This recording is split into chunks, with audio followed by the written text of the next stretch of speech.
Actors, we've all got issues, so let's talk about them. I'm Juan Ayala, and welcome to Actors with Issues. Each week, we bring you interviews with actors from across TV, film, and Broadway, taking many deep dives into their careers and getting into the successes, the struggles, and of course, the issues that they face as actors. That's enough about us. Let's dive into the episode.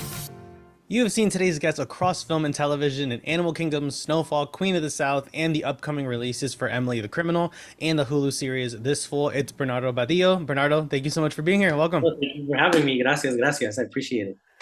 So before we get started, we always kick things off with a quick game called Getting to Know You.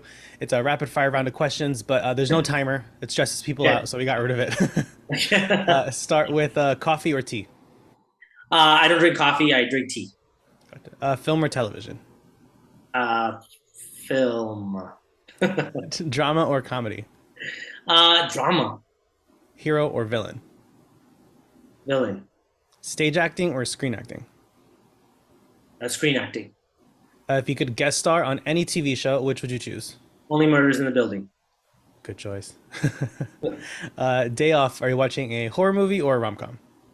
A horror movie for sure. What is a movie that never fails to make you laugh? Death Becomes Her. Yeah, good choice. And one that never fails to make you cry? Requiem for a Dream. Oh, good choice. I haven't seen that one in a while. Oh yeah, I've seen it. I don't know, at least 20 times. What actress had the biggest influence on you? Actress or actor? Actor. Actor in general. Probably Edward Norton. What is the last show that you binge watched? Uh, so you think you can dance?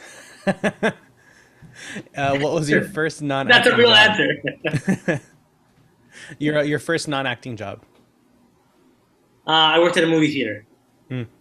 And lastly, describe your most memorable audition in 3 words, and then no further explanation is needed. And memorable can be good or bad, so that's up to you. Uh, oh wow, my most memorable audition. That's hard. Uh, Secure, fun, emotional.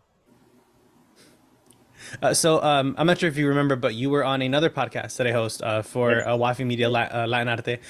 So I recall from that last conversation that, similar to me, you were not really exposed to the arts early on, and you sort of just consumed lots of like TV and film, and that's sort of what got things started for you as far as like your interest in entertainment and all of that. But at what point did you make that decision, like, I want to be an actor, and really like dive in and go for it? I just always knew, like since I was a little kid, no one told me that that was a career or a job. Right. I just said to myself, that's what I want to do, and that's what I'm going to do. So I pursued it from when I was able to actually start doing it, which was sort of in high school.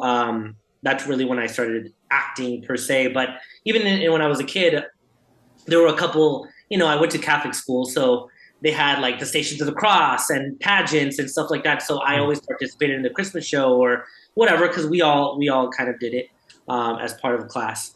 And I just loved it. I was always the loudest, and the silliest. And so I just knew that that was something that I wanted to do. So there wasn't a specific turning point for me where I said, this is my job and this is what I'm going to do. I just always knew from a young age, I'm going to be an actor and I'm going to be on screen. I'm going to be on television. I want to play these characters. I want to do this. But I imagined myself playing opposite people in shows and stuff that were current. You know what I mean? So in my head, I was like, oh, I'm going to be the brother to this character, or I'm going to, like, I remember watching Curly Sue, the movie, in the movie, and I'm like, okay, I have an idea for part 2, and we're both in like the neighborhood, and we like become friends, and we have a whole dance number, and so then in my head, I was creating the whole dance number and the routine and the scenes in my head. So in my head, that was just like what I was going to do, and I was going to be in Curly Sue too. Yeah, I feel like I was so similar coming up the same way. Just like my imagination just like ran wild. Yeah. Like I remember like at least for me, like me, my sister, who's also very creative, and one of my cousins would like make movies, but there was no camera. We didn't have a camera to make. We're just like acting things out outside and stuff. Like Yeah. that's just where all of that sort of festers in. I feel like especially among like Hispanic and Latino families, like you're just sort of embraced to, or you're always encouraged to like get that energy out, you know, Yeah. Yeah. somehow, as long as you're doing it safely. And in this case, it was just sort of through through imagination and all of that. Yeah. Yeah. And most of the time I was, doing it on my own in my own head or like, in the bathroom or in the room. Hmm. But I grew up in a big family. So when we would all get together and be babysat by my aunt, there was a bunch of cousins. So we would get together and pretend like we were different wrestlers and, do the whole, like we're in the ring and fight each other. And so to me, that was part of the acting element as well. Right. So those are the times where I was able to share it with other people. But for the most part, I was like at home just thinking to myself, this is how it's going to be. This is what I'm going to do, but not really expressing that I wanted to be an actor to anybody. It was kind of like my own hidden secret. Hmm. Yeah. And so you have two projects coming up the same day, which is Yes, amazing. I was looking crazy. up at the release dates, and I'm like, what are the odds of that? Yeah, I uh, know. so you have Emily the Criminal, which we previously chatted about. I don't think it had premiered yet, but at this point, it premiered at Sundance. It got picked up by Universal, I believe. Is that correct? Internationally, yeah, Universal, Roadside, and Vertical are distributing it nationally. Gotcha. And that is coming out on August 12th, and you also have the Hulu series This Fool, which you are in, I believe, episode 9, coming out the same day. I think it's So episode 8. I think it's episode 8. got it. So at this point, like, what's going through your head? How are you feeling? How are you gonna spend that day? You know what? I'm excited. My plan was just to I hopefully go to the theater on August 12th and watch it with an audience because I'm curious to see people's reactions to the movie because I did get to see it during Sundance. I'm really Mm. proud of it. I feel like this is one of the projects where and it's funny because I was seeing the title of this interview and it's called Actors with Issues, and I'm my own worst critic. So watching the movie for the first time, it was the first time that I didn't have any notes for myself. Mm. So usually I'm very critical about my performance. Usually I'm like, I didn't like that, or I wish they would have used this take. And this was the first time that I said I wouldn't have done anything different. I couldn't have done anything better. So for that reason alone, I'm actually really, really excited for people to see the movie. But of course, the movie is really good, not just because I'm in it, but because it's really good. I'm really excited for people to watch it. And the show, I'm just really excited because it is a comedy. I rarely get to do comedy. Mainly, I get to do drama, and I prefer to do drama, but I love doing comedy because it's a challenge. And so, and I mainly grew up doing a lot of comedy, and I couldn't get cast in drama for the life of me until I started to do more television and film. And now I'm trying to get back to my comedy roots, so to speak. So I'm excited for people to get to see me, be funny for a change. So yeah, so they're completely different projects. So one's a drama, one's a comedy. You know, see a little bit of both for me. So I'm Mm. excited for that. But yeah, to answer your question, I'm probably going to be going to the movie to watch it, and then watching all the episodes up until my episode, and keep watching the till the finale of the show. Mm. Yeah. So on Emily the Criminal, you got to work opposite Aubrey Plaza, who was playing the titular character Emily, and you also worked with, or who was also in the film, Theo Rossi, who I also got to chat with just a few months ago. Gina Gershon also worked in the film. So what was that experience like working with them, and also what were some lessons that you learned on set? Well, unfortunately, I didn't get to work with Theo or Gina. I did see Theo on set, but I didn't get to work with them. I Mm. only got to work with Aubrey, which is not no consolation prize. I was super ecstatic to get to work with her, and it was just a dream. She was so easy to work with. She was welcoming, and because she was a producer, I felt like she really invited me to give my opinion, to express how I felt about the character, to really improvise, to fill the space. And she gave me that opportunity, along with John, obviously the director, who Mm. was just so kind and welcoming as well. So I could not have asked for a better team to work with.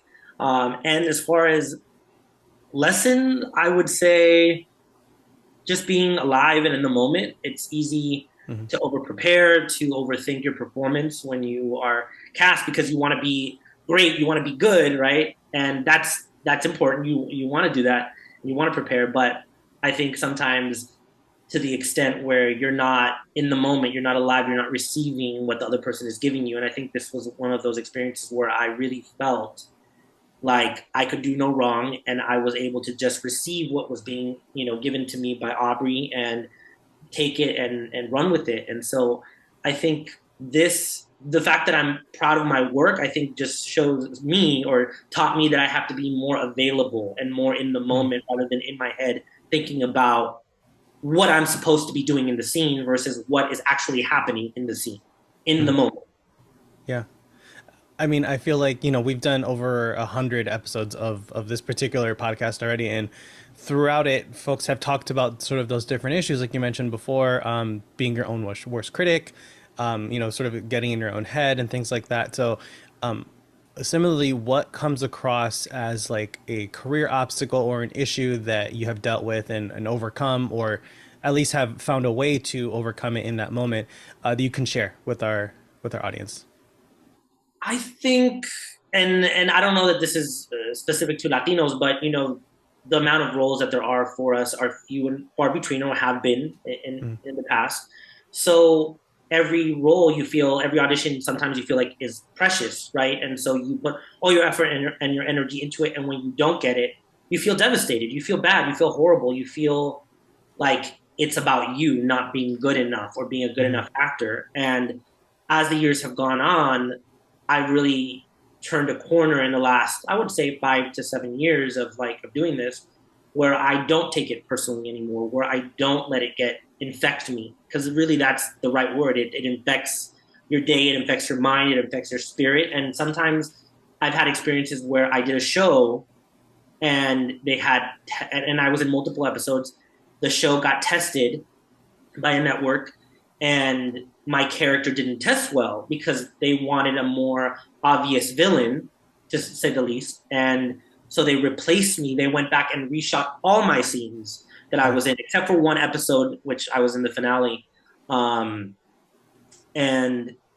I felt horrible because you feel like you didn't do a good job, even though the producers and the creators are like, we love what you did, but it's not up to us at this point. It's up to the network who are paying for the show, and it's their decision. It was not our decision to replace you. And so I felt horrible. I felt devastated. I felt like I didn't know what I was doing. And to be honest with you, I didn't want to act for a long time because, I just felt that. And I felt like that really affected and influenced any auditions that I had.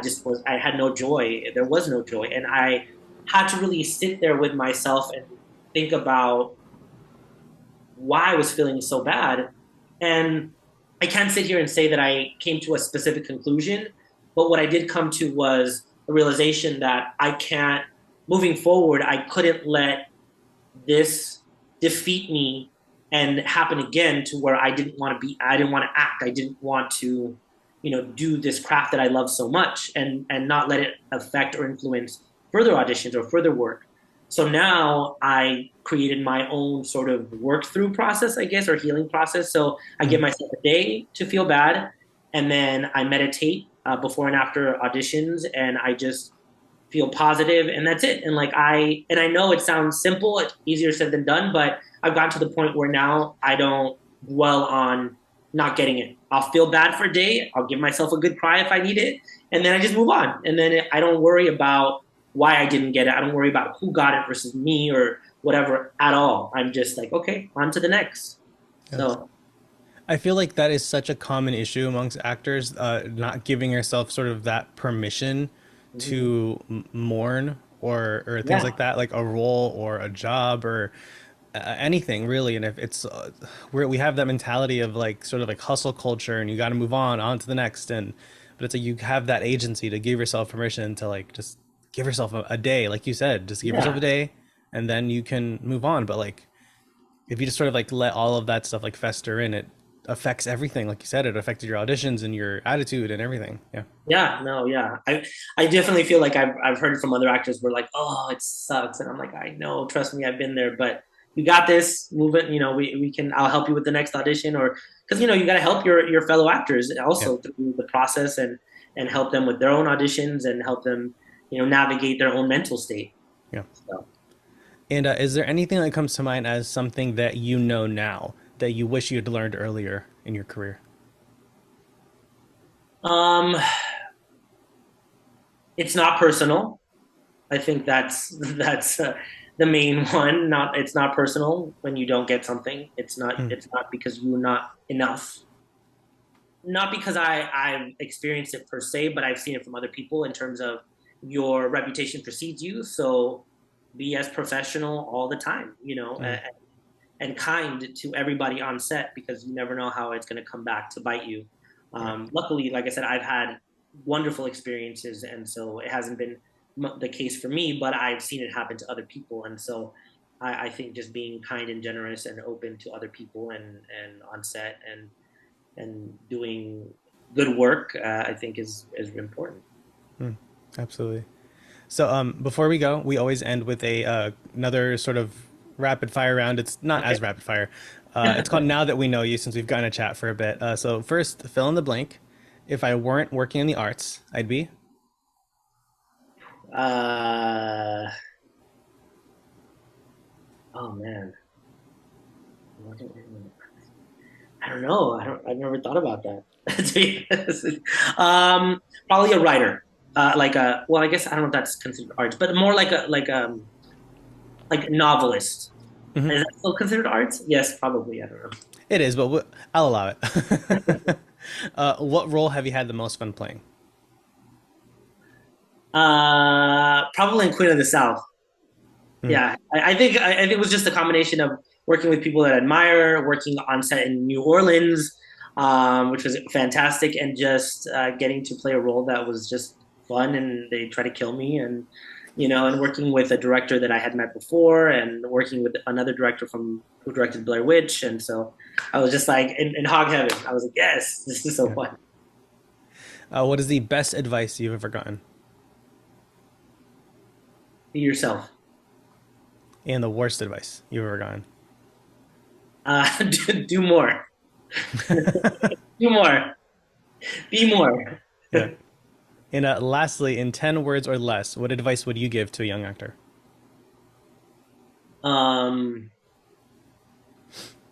Always keep working on your craft. Mm, absolutely. Well, Bernardo, thank you so much for taking the time to chat with us today. For anyone who wants to find you on Instagram or on social media, where can they find you? Actor Bernardo Badillo, and Bernardo Badillo is just my regular Facebook. And folks, as always, you can follow us on Instagram at Actors with Issues. Give me a follow at Juaniala Official, and be sure to subscribe to the show wherever you get your podcasts. And be sure to check out our YouTube channel with new episodes every Monday and bonus episodes on Thursdays. Emily the Criminal is in theaters everywhere, and this full premieres on Hulu, all on August 12th. I'm Juaniala. This is Actors with Issues, and we'll see you next week.